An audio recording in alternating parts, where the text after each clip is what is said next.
Hello again,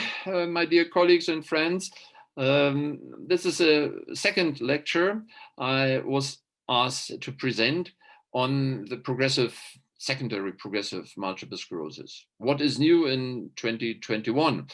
Again, the year is not very old, but well chosen, this topic, because we have seen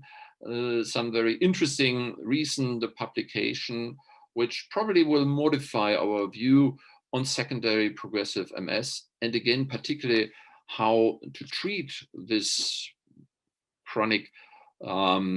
disabling form of multiple sclerosis in a better way, and probably also by using other aspects to define what is secondary progressive MS, because that's still a very old but not really resolved question. For example, if we just look at the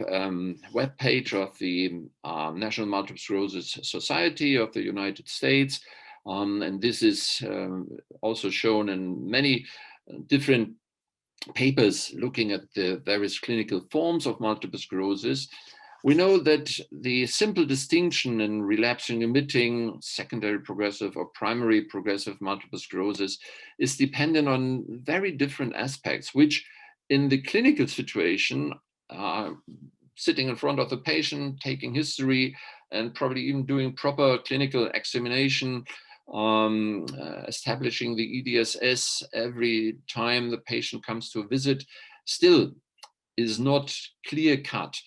to 100%, and maybe we are happy if we approach something about 70% of reducing the variability of these different components, because on the one hand, we have to detect the relapse and the remission, okay? If it's active without any worsening, that's a clear-cut relapse and remission process of the disease. But very often the remission is incomplete, and it might do so over time, and there might be varying aspects during that period of time, and then it can stay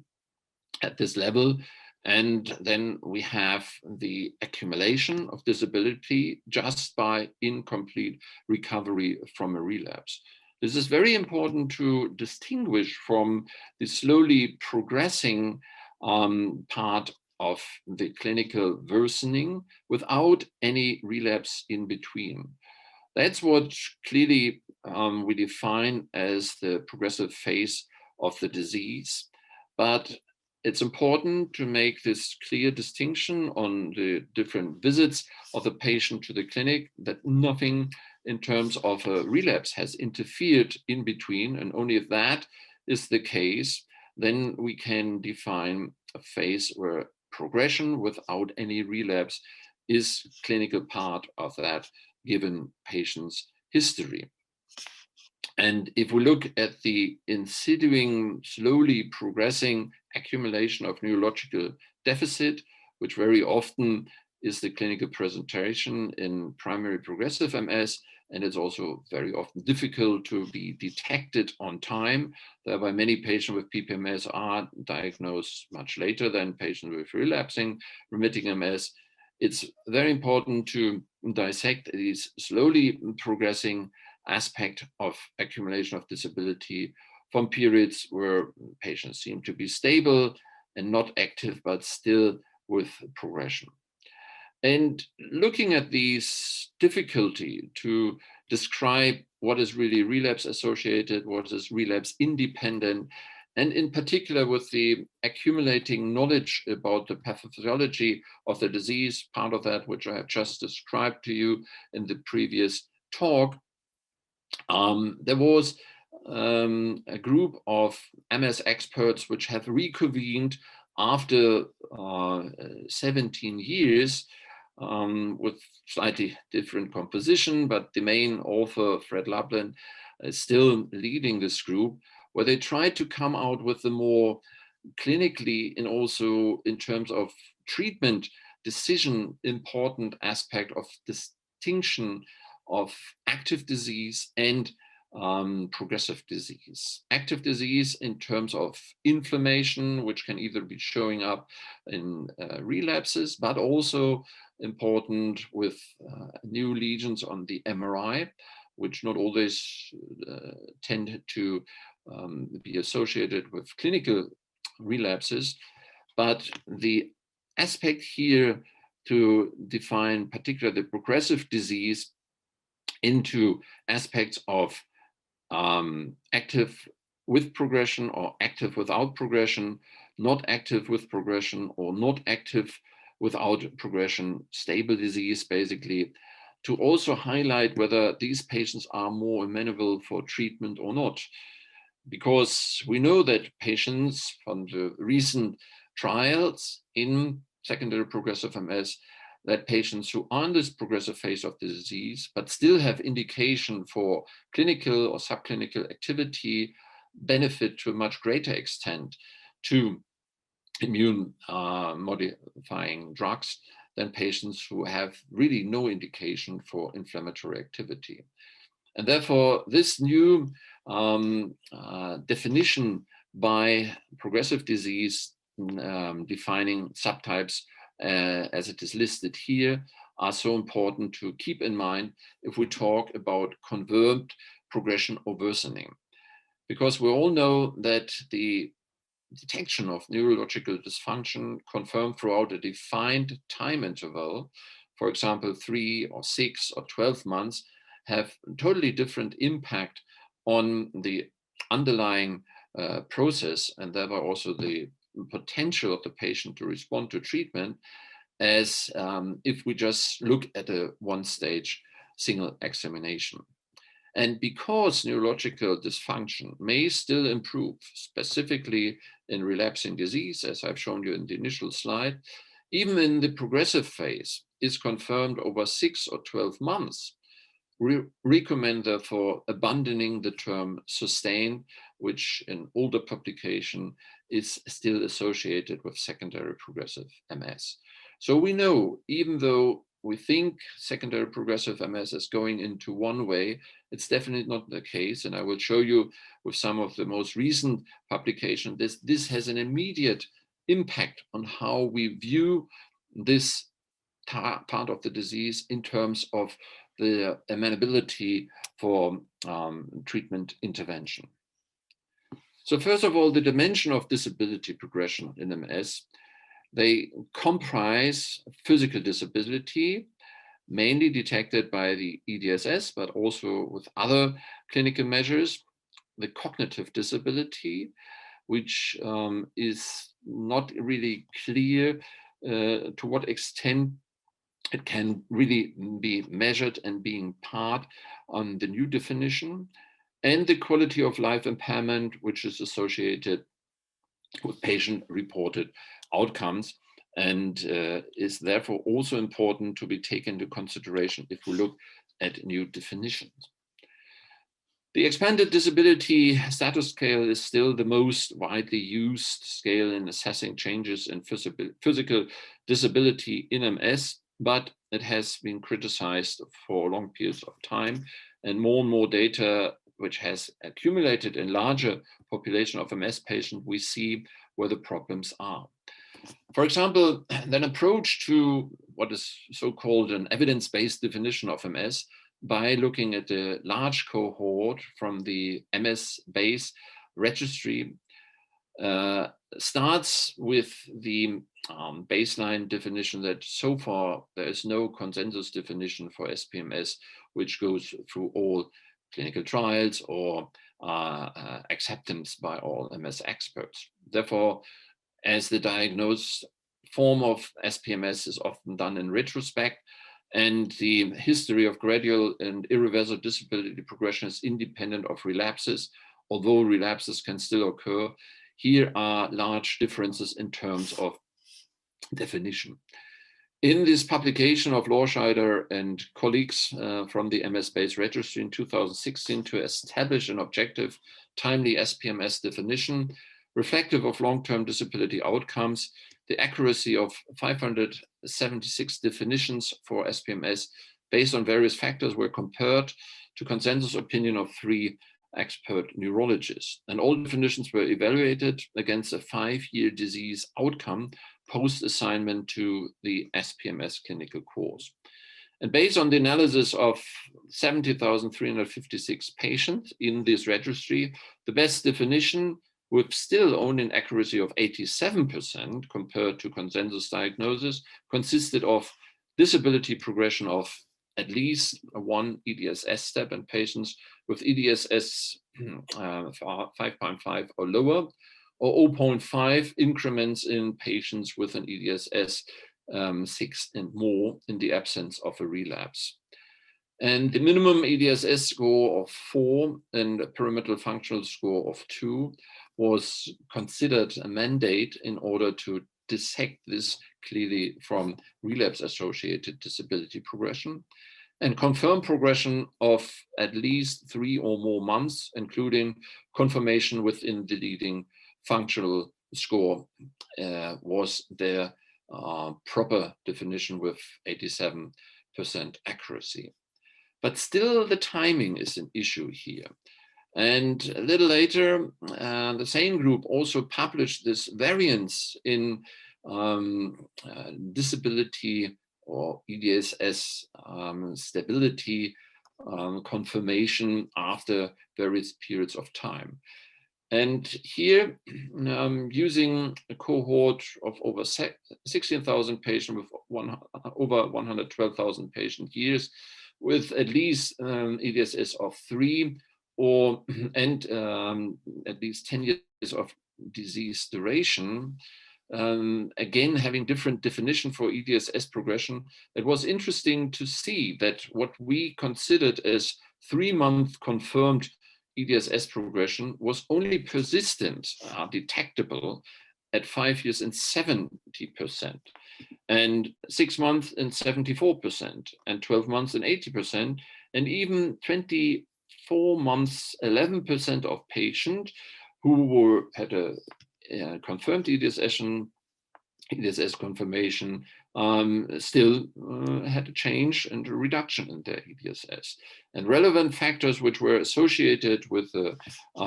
these different aspects of timely defined EDSS progression were in younger patients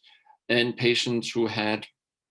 initially relapse and remitting course, and in patients who had minor EDSS changes. So therefore, the larger the EDSS change is, the greater is also the possibility for sustainment of that process.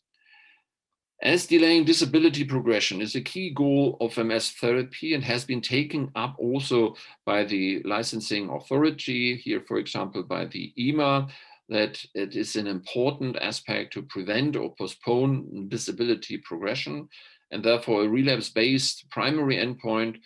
though cannot be taken as a surrogate for disability progression, and this would be expressed accordingly in the SMPC. Therefore, the disability progression should be either the primary variable or a key secondary endpoint in MS clinical trials. With that mandate from the licensing authorities, and with the still difficult definition of how to look at progression in clinical disease, and here just as an example, how different inclusion criteria were used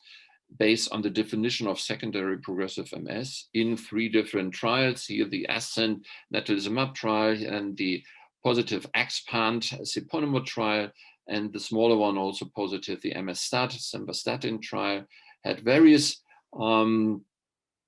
definition, for example, also in terms of chronic disease progression, here 6-month composite, here 3 months EDSS, and also the inclusion criteria were different. Clearly, there is a mandate, and as it is listed here as the title of a recent editorial, has the time come to revisit our standard measures of disability progression in multiple sclerosis? And just one citation from this editorial: the most important ingredient of a successful trial is its primary outcome. Thus, the present study has considerable implication for the design of future clinical trials, because detecting a treatment effect on an outcome that is subject to large measurement error is difficult. And you can already imagine what this publication where they wrote the editorial for is about. And in the same issue of the January 2021 Neurology was this re-evaluation of clinical trials in SPMS by Markus Koch and his co-workers, where they look at the reliability of clinical outcome measures in SPMS trial. And they just made the distinction of the confirmed EDSS and B, part of this figure, time 25 foot walk or 9-hole peg test in the IMPACT trial, which was the Avonex in secondary progressive trial, an older study, which is here on the upper part, or in the ASCENT trial, the natalizumab in secondary progressive MS trial in the lower part. And as you can see, that the patients which had the 3-month convert worsening of the EDSS, but also the number of the patient which had a 3-month confirmed better induction, so amelioration and reduction of improvement, basically, you can see that there isn't at any given time in this clinical trial a major difference. So there's a great variability in patients who get either worse or had sustained disease improvement. And there's much better distinction about the numbers of patients who had a 3 months confirmed time 25 foot walk result, less so improvement over that period of time, and even better in the distinction if we look at the 9-hole peg test. And that is more or less the same in both clinical trials, an older one in the patients with the IMPACT trial, and also in a more recent one in the ASCENT trial. And that clearly tells us that the EDSS as an indicator for progression has, with this very high variability, not an appropriate implication or reflection of giving the proper situation of the patients, and therefore the risk of getting into a negative trial. We have looked upon other constituents of the important aspects of our neurological assessment tools, which try to focus on these aspects of interaction with the outside world, and trying to do this into very small assessment tools, which is based on a smartphone device, as you can see here, either reaction time, go or no go, determined here randomly floating a point to try to follow this with your index finger, or here accuracy by trying to rewrite the number 8 here. Then also something very important by using this in terms of assessing the gait quality. And with that, Philip Golde, who is the leading expert in this field of new assessment tool, working in our department, we have really established a new scale, which we have evaluated across all EDSS stages in a large number of patients. And this scale is called the Watzmann Severity Scale. Why is that? Some of you might know that the mountain, which is close to our hospital, is called the Watzmann and consists of 7 peaks. And as this also are 7 items, we can see that there are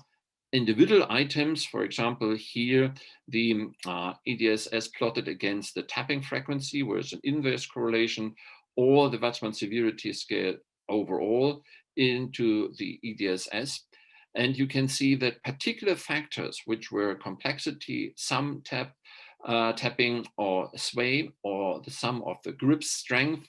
are the ones which mainly contribute, and much better as a discriminator across all levels of EDSS. With just 4 of these smart parameters, can assess clinical activity, and is highly also responsible to therapeutic intervention, as they have shown during the course of rehabilitation. And in addition to that, the International Progressive MS Alliance has therefore also asked for looking at new treatment strategies, in terms of also looking at new ways how we can evaluate substances in terms of looking at aspects related to the pathomechanisms which are in the background. And it becomes more and more evident that we need additional tools, for example, more sophisticated MRI technology, and also evaluation of evoked potentials, OCT, spectroscopy, or aspects related to clinical parameters in order to better define how the outcome of these clinical trials could be. And just to give you an example, that this basically would definitely include also aspects related to our cognitive performance. Again, earlier this year were the results from this Ponymod trial, the EXPAND secondary analysis on the aspects of the simple digital modality test in terms of the cognitive performance. And here you can see a clear-cut difference over time, evolving beneficial in terms of improving the SDMT and worsening of the SDMT in the placebo group. So with that in mind, I would like to conclude that in terms of considering how we view multiple sclerosis in its secondary progressive phase, we should consider new clinical trial designs based on aspects like adaptive enriched futility or crossover designs in our clinical trial, a pre-specified clinical randomization strategy and use of data registry for historical controls, where we could try to add something more than the classical EDSS management. Achieve patient group homogeneity in order to achieve better outcome results, and consider combination of immunotherapy with neuroprotection and remyelinating drugs, which is a possibility to interfere with the progressive phase of the disease, and use appropriate composite clinical outcomes, which can increase the statistical power rather than just focusing on the EDSS. Include sampling on neurofilament light chain, for example, as a destructive marker in the central nervous system, evoke potentials, OCT and brain atrophy measurements, and seek feedback from patients with SPMS for comfort of study design, which becomes an important aspect if we look at patient-reported outcomes. And with that, I would like to thank you again for your attention. Wish you all the best, a successful conference, and stay healthy. Goodbye. Hope to see you soon.